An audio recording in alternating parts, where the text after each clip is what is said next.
A concordância verbal é um assunto que muita gente erra. Existem alguns aspectos que alguns simplesmente se distraem. Vamos entender esse assunto de uma forma clara e objetiva? Primeiro, vamos entender o que é uma concordância verbal. Então, concordância verbal é basicamente isso. O sujeito e o verbo, eles concordam entre si. Então, o sujeito é responsável por conjugar o verbo.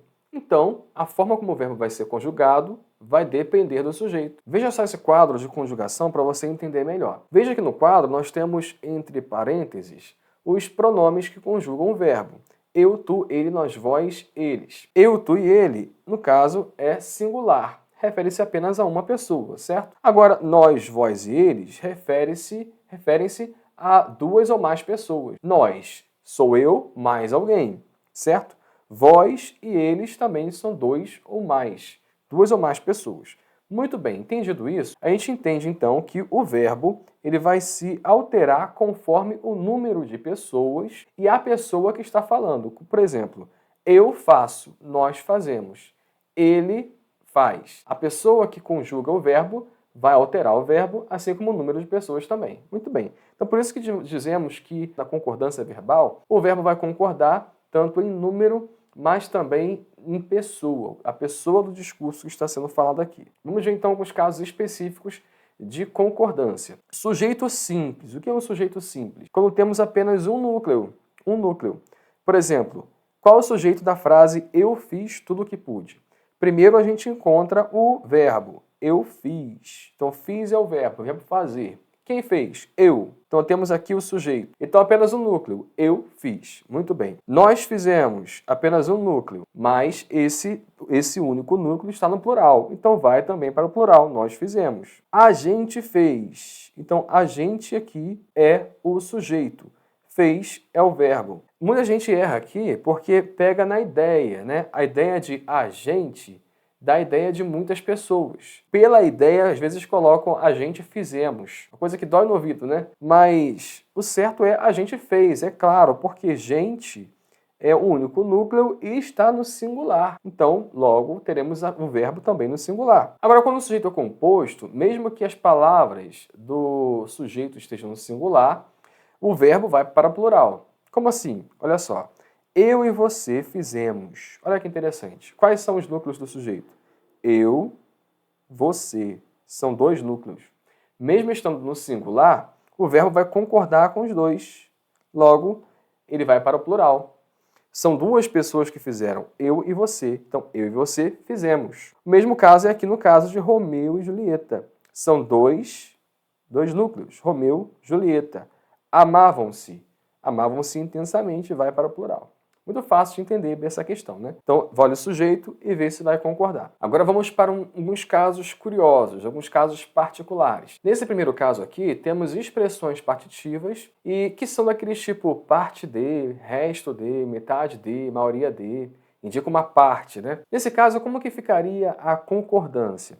Vamos ver esse exemplo que eu coloquei aí para ficar bem clara a situação. Bom, a maioria das pessoas não participaram da votação.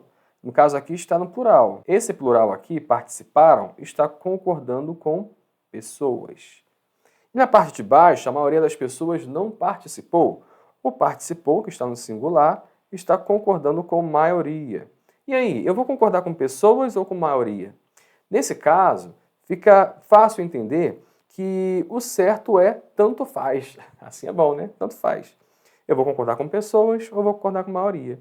A maioria das pessoas não participaram, a maioria das pessoas não participou. Tanto faz, tá certo? Aqui não há erro. Agora, existe uma questão. Será que eu posso misturar essas duas concordâncias? Olha esse caso aqui que é interessante. A maioria das pessoas não participou. Então, isso aqui está concordando com maioria. A maioria das pessoas não participou da votação porque não acreditaram. Agora, acreditaram, vou até colocar com outra cor para ficar mais fácil de entender. Agora, acreditaram está concordando com pessoas.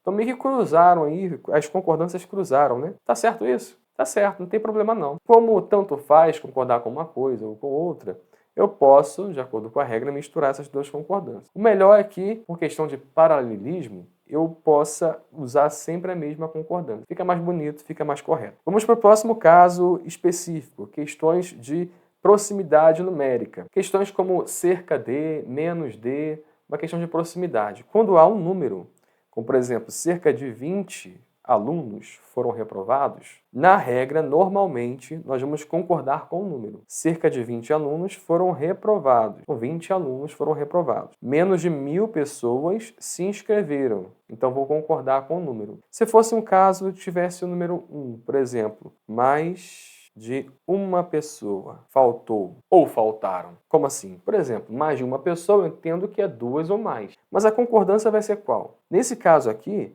a concordância continua sendo com o número. Como o número é 1 aqui, então o verbo vai concordar com esse número. O último caso que nós vamos ver de questões particulares é em relação ao pronome que. Olha que interessante nesse caso do pronome. O que e o quem são pronomes relativos. Eles se referem a um termo da oração anterior. Nesse caso aqui, eles estão se referindo a eu. Como que vai ser a concordância nesse caso? Bom, em relação ao que, ele vai sempre concordar, o verbo que vier depois, vai sempre concordar com o termo da oração anterior. Fui eu que ganhei. Fomos nós que ganhamos. Foram eles que ganharam. Então, sempre vai concordar com a expressão que vem antes do que. No caso do quem, a regra aqui é clara. O verbo vai concordar com quem, que é da terceira pessoa do singular. Não fui eu quem perdeu. Não fomos nós quem perdeu.